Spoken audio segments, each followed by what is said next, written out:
What's up, YouTube? My name is Twisted Phantom, and welcome to Let's Play Penumbra Overture. So, one of the people that has been subscribed to me, I end up talking to him today, and when I brought up Penumbra, because I saw that he ended up playing it, he highly recommended it, and so I saw that you could get the whole collection for $10, and so I was like, hey, you know, what the heck, I'll do that. So I am going to do a Let's Play on it, so let's get started. My story began in February, year 2000. Same month as my birthday. Awesome. For my part in this allegory, I'm not going to make the same mistakes my father made. Howard vanished from my mother's life before I was even in it, so when he sent me a letter a few days after Mum's funeral, it was the first I'd ever heard from him. Pity he was dead. Writing from beyond the grave must be a genetic habit in my bloodline. His letter contained a key, instructions, pleas for forgiveness. I figured the dead don't have much use for absolution, so I turned to his prophetic passing, which he inexplicably expected to come any day. Clearly averse to explanations, my father preferred to leave directions to a bank on Mayfair I'd never even heard of. In that bank was a safety deposit box in his name, and myself as executor. Of course, I went, as he knew I would. I discovered that despite the evidence, he'd been legally declared dead almost 30 years ago, and so the old book and collection of notes I found had, in the eyes of the law, been mine all this time. My father's instructions were to burn the documents, raise no further questions. But that was his error. No man's immune to the shameful trappings of curiosity, and my humanity got the better of me. The university I taught at was world-renowned for two things: physics and linguistics. I represented the first, and the man who stood for the second was stumped by my recent acquisition. The book was indecipherable. The notes, however, showed a location somewhere in uninhabited northern Greenland. It took me almost a year to book the last flight I'd ever take.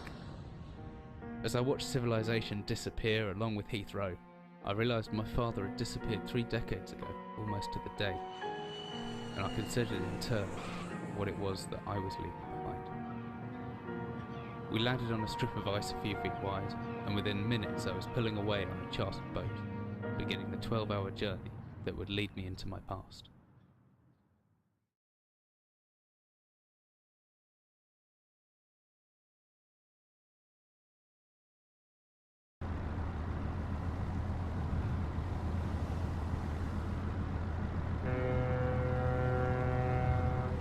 Finally, we're almost docked. I better stow my gear. It may be far from home, but chances are I can still pick things up using left mouse. I can take a closer look at things using right mouse. Okay.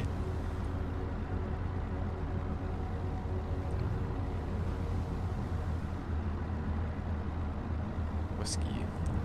It says Jack Daniels too.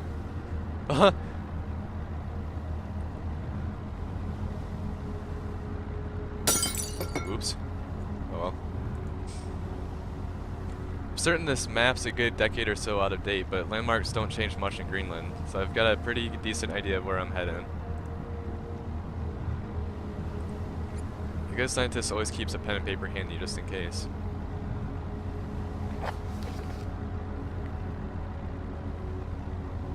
Okay. I think I left my torch in a desk drawer next to the bed. It can be opened using my left mouse on it, holding the button down and moving the mouse. Okay, here. Oh, and there's a torch. The flashlight switches on and off via the inventory tab, or hopefully with the shortcut key F. Now, where's that emergency glow stick? It should still be in the locker. Keys in my inventory. Put that back. Where's this locker? Ah. So tab brings inventory. Oh, key that. Ah, nice. It's pretty cool so far. Grab that. Could come in handy if the torch runs out of batteries. I should be able to access it through my inventory or with the shortcut key G. That should be everything I need. I want to get going before dark. Okay, what about these? Ah, some extra batteries to power my flashlight. Don't forget those. Let's close There's that. Can I grab this? Soup. Good there. Let's move this that way. I want to see what's in here. Haha. Dearest Eric, just a quick note before you set sail and leave me once again. I left you a little something to remember me by in the chest at the foot of your bed. I really don't know why you still only have one bed on board. Taking shifts because of it is no way to get your rest. But what does a fisherman's wife know of life at sea? I'll be praying every night for you to make the catch you need so that you can come home to me safely and soon. Please don't be gone for 5 weeks like last time. I know I might nag sometimes, but I do love you, you know. I've washed those overalls of yours. I know you'll get them covered in assorted fish parts in no time, but I still feel better knowing that they've had a wash. Before I forget, the Henriksons in the village have asked me to see if you'll be coming by any trout. But I said they were. Mostly I was out of season. If you do happen upon any, don't say anything. Sew them well in the ice, and I'll do something special with them to celebrate when you come home to me. The ship's captain deserves a little special treatment once in a while. Take care, my love. Fisherman's wife's love letter. Okay. Aha, some more whiskey. Oh, okay, so I can use my scroll wheel to get closer. I thought it was funny how it says Jake.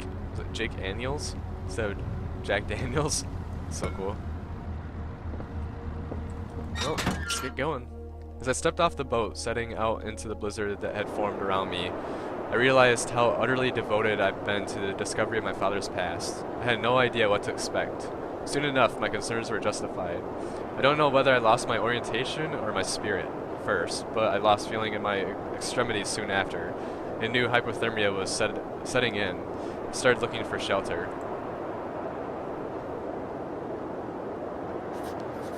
So cold, don't know where I am. Need shelter soon.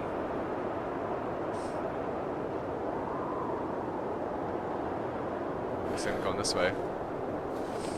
My entire head went numb a long time ago, but I can still hear the wind roaring past. Or is that some kind of animal in the distance? Where?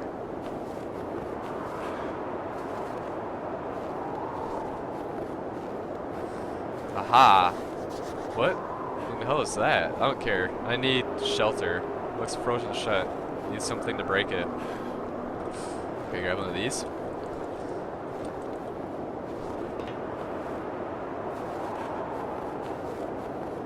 There's something back this way I have to grab.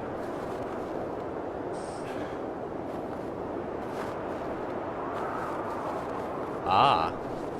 By clicking a hold of the interact button, which is the I'm doing. The cold's made me weak, but I can still throw things.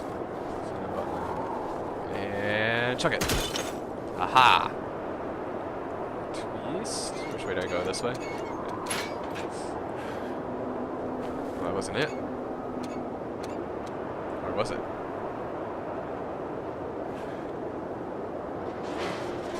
There we go.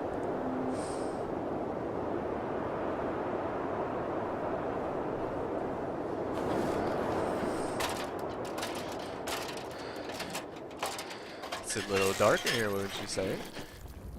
Did I just fall down?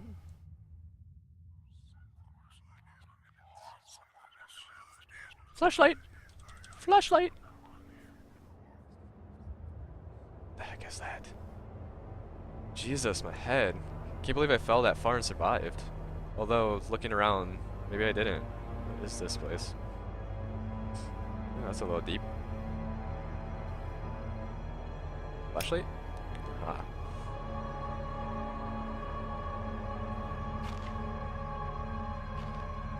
Empty boxes of ammunition. What is this place? Not like that the music stopped. A heavy looking wooden barrel. Could be anything inside.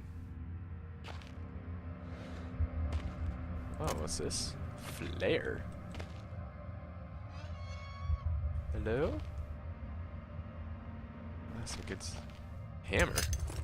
Let's see, I can swing this hammer if I hold left mouse. I can make a back swing by pulling the mouse right and then follow through by pushing left. The opposite works too. pulling back and then thrusting forward produces a stabbing motion. I reckon if I hold down right mouse after the backswing, I should still be able to look around. What can I actually grab and use in here? That, okay.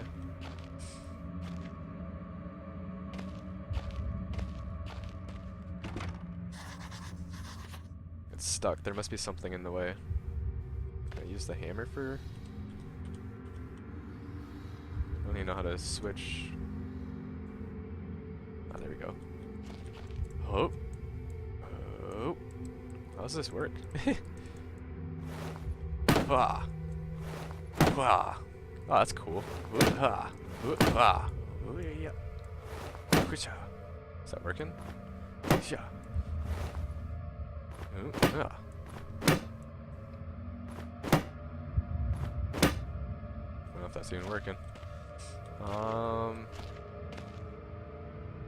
Metal shelf. Oh, I see. It's gonna break. Maybe not. But there is a way in there. You can see it. This hole's been boarded up a long time ago. The wood looks pretty soft now. What else? Do I have anything else in here I can use to... Don't. Oh, I see I can set the... Set that. 3, 4... Okay. Oh, duh. Why didn't I just do that? Okay, that takes that away. Don't need... Oops. Shoot. Oh well. Yeah.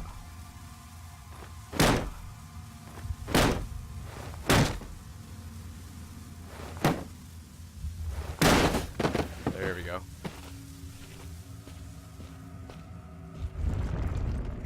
Ooh. Can I go this way? Wait, is that dead end? No, it's just more. What is this?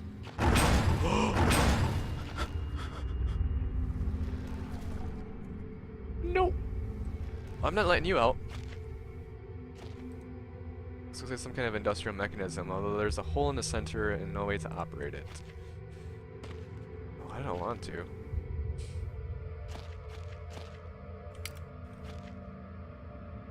No wonder I couldn't open the door. Can I move this? Can I destroy it? Yeah! There we go. Take the hammer away. Oh, okay, so this is where I... Gotcha. Okay, so... This hatch is seriously solid. It won't open by hand. Someone obviously wanted to keep people out or in. Somewhat see inside there. Can't really see too much.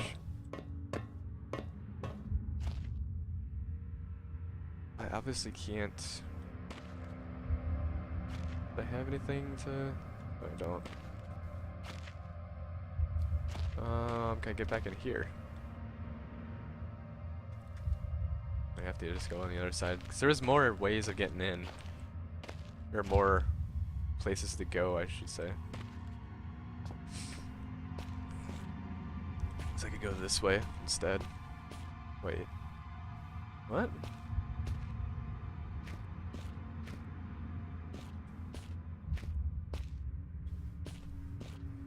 But... What the heck?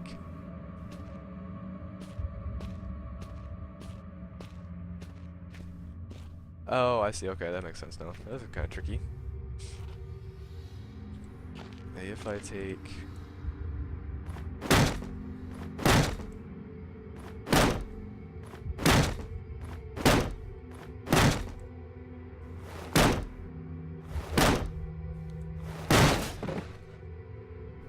Darn. I was hoping there'd be something there.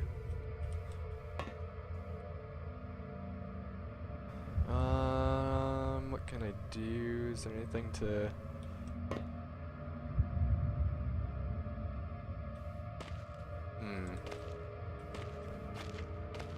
Oh wait, there's a note here. Emergency exit procedures.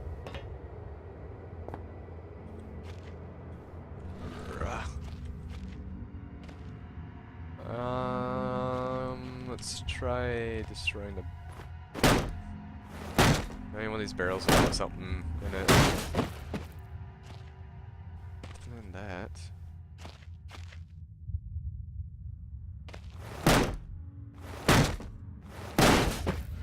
Ah, there's a flare. Got the flare. Wow, one hit. Nice. Let's see here. There's gotta be more in this room that I'm not seeing.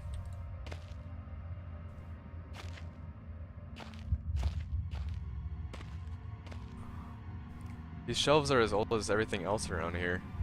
Could be over 50 years since anyone's been down here.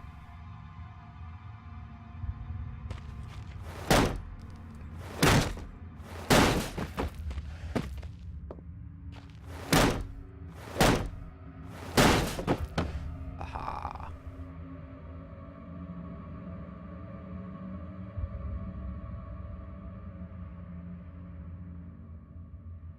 Let's see here.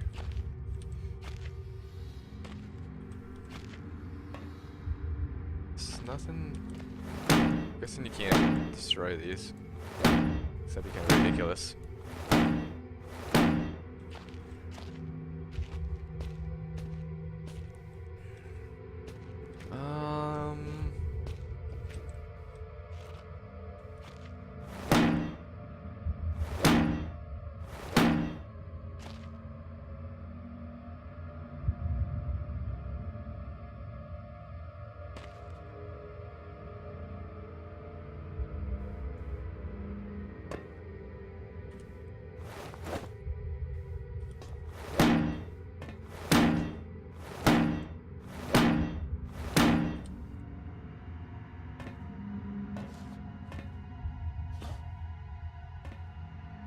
What am I supposed to do?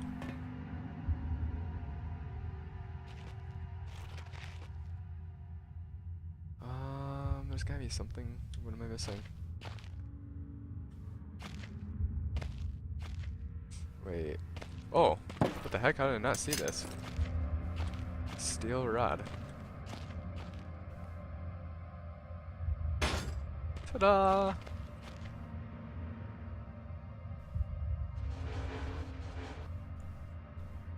Oh, great.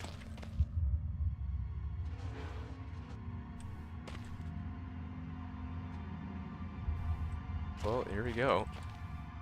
I don't know where this leads or what's waiting for me, but unless I want to starve to death, it's my only option.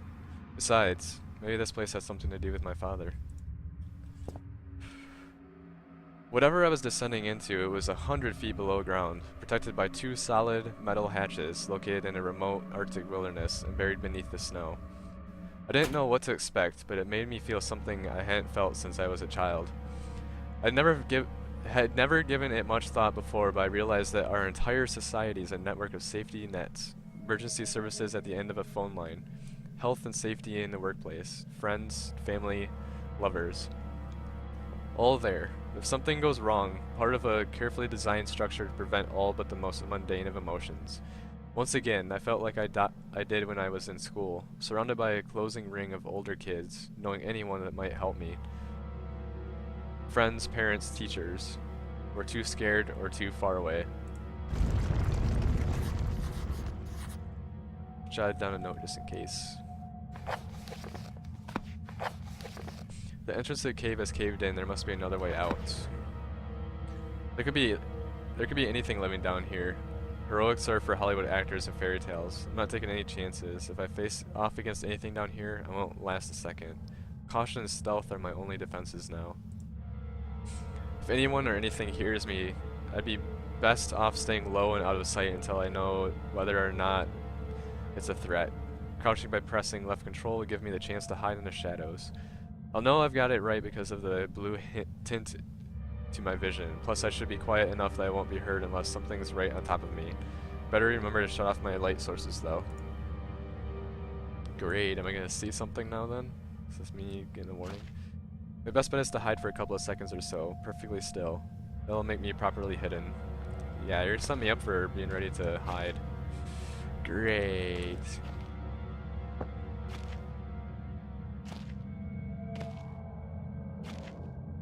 Okay, where am I at? I must be right there. I forgot that I'm almost up. Great, 3%. That's not good. Especially down in here. This place must be old if we're still using paraffin lamps. Looks like there's still some juice left. Well, then how do I get it to go? I want to turn it on. Okay, so we're gonna go to the office. I don't like being in the dark like this, especially with no light source because I'm almost out of battery. So I think the office was this way. Workshop, this is the office.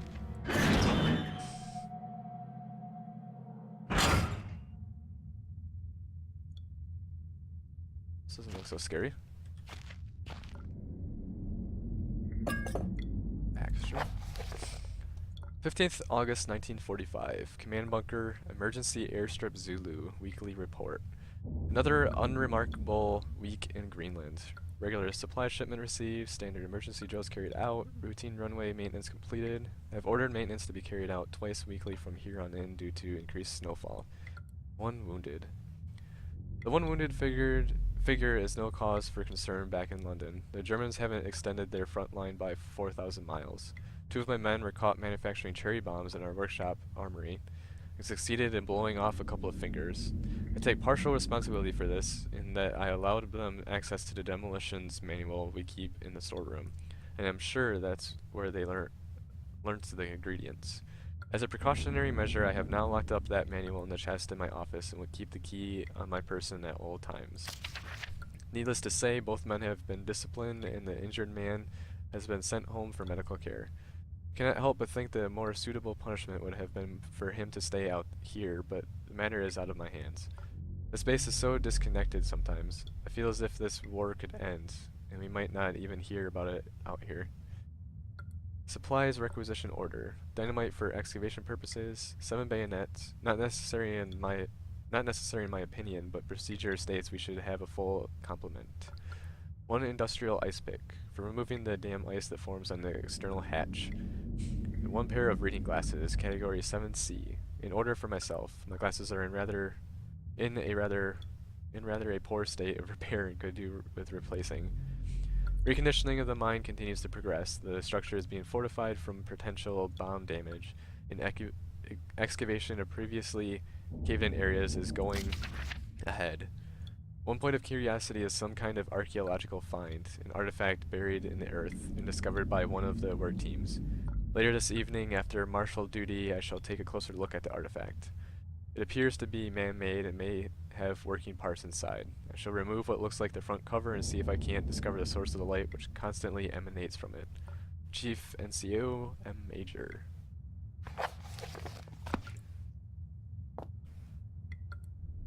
Whoa. A man, an old man, clutching something unseen. He is strange, and yet he is no stranger. Never seen before, still I know. This man before me is Howard. I call him Father. Huh. What the hell? What just happened? I don't know if that was such a good idea. I don't know either. Aha! A key. Copenhagen Post, Monday, 17th August 1930. Psychotropic deposits at the bottom of Death Mine. Researchers at the University of Copenhagen have suggested that mine-altering chemicals, naturally sown into the rock, may be the cause of high suicide rates at a Greenland mine. The university, which has recently been conducting studies into isolated communities, first became interested in the workers of the northwestern lead mine last year. They discovered that even taking into account Greenland's natural higher suicide rate, local figures for the last 100 years were abnormally high, at 46 deaths per 100,000 populace, compared to the national average of 29. On further investigation, experts diagnosed in many of the miners symptoms in common with the earlier stages of paranoid schizophrenia. This has prompted researchers to hypothesize that natural deposits of lysergic acid, a pH4 formula recently discovered to have hallucinogenic properties, may be present in the rocks. Few locals were conducive to interview, but those who agreed to speak had their own explanation. Invite spirits known as the Berngate live in the mountains. The university is awaiting the results of chemical testings. That is continued. Okay. So there's been some issues with the mining going on over here. Yay. Let's move this shirt out of the way. See what we can find. Rope. Nice to find some batteries. So I definitely need some batteries. Yes! It's like I knew. Even though I've never played this before. Okay. Nice light source. What's this? So much history in this place, tied up in words and left to decompose. That is kind of strange.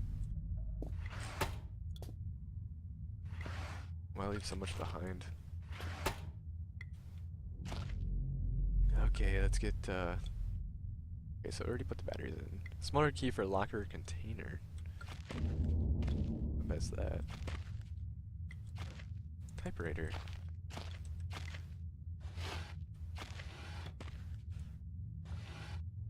What is this?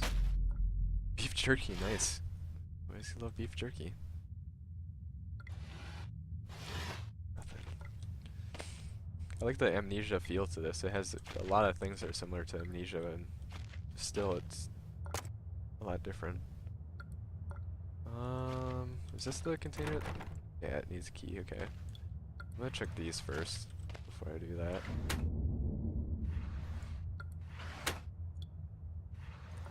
Oh, what's this? Painkillers. So there's healing. Or ways to heal. Yay, more beef jerky. I like myself some beef jerky. Let's use this key. The Big Book of Explosives, 1923 edition. Chapter 1.3, Black Match Fuse. Okay, so I'm guessing I'm gonna have to be making some of these. The Black Match Fuse is one of the oldest, simplest, and most reliable fuses used in modern pyrotechnics. It is easy to create, essentially consisting of just string and gunpowder, but be warned, the chemicals concerned will stain clothing, and as always, due concern is advised.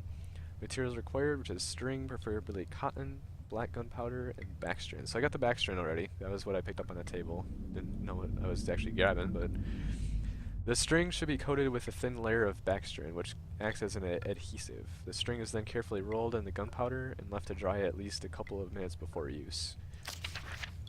Chapter 2.1, Dynamite.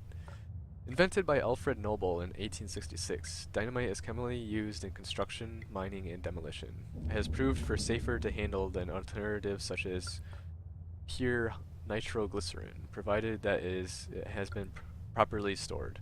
Over time, the explosive component of dynamite, supposedly made safe by the presence of the diatomaceous earth, has a tendency to weep, making an old box of the explosive liable to detonate on contact. Ooh. Materials required: 1 part diatomaceous earth, 3 parts nitroglycerin, small amount of sodium carbonate. Text unreadable, and then simplify form into short sticks and wrap in paper. Chapter 2.3, Trinitrotulin, or TNT. TNT was first discovered in 1863 by German chemist Joseph Wilbrand, but it took some years before it yielded its true potential. This was because of the difficulty of making it explode in a lesser detonation in comparison to dynamite. The main advantage was discovered by the German Navy, who employed TNT's relative explosive stability in order to cause massive damage to British warships.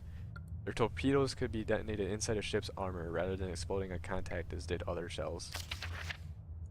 Chapter 2.6 Armstrong's Mixture.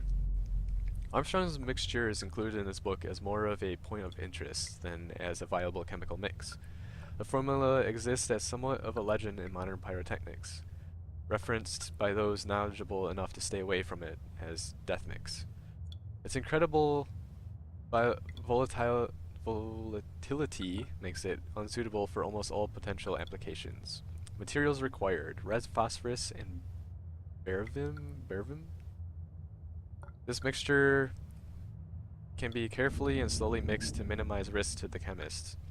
Oh, it's barium, because it looks like the V's look like V's. Sulfur can substitute for some or all of the barium to slightly decrease sensitivity. Okay, so I'm off to find string. But before we do that, I'm going to end it here. So this is the first part of Penumbra Overture, yes. So yeah, if you liked this video, definitely give it a like, as it'll help out. And if you want to see more videos like this, please subscribe to my channel, as there will be future videos soon. And I have been playing some non-horror games recently, trying to get some variety into my channel, so definitely check those out too. And I will see you in the next video, and bye-bye!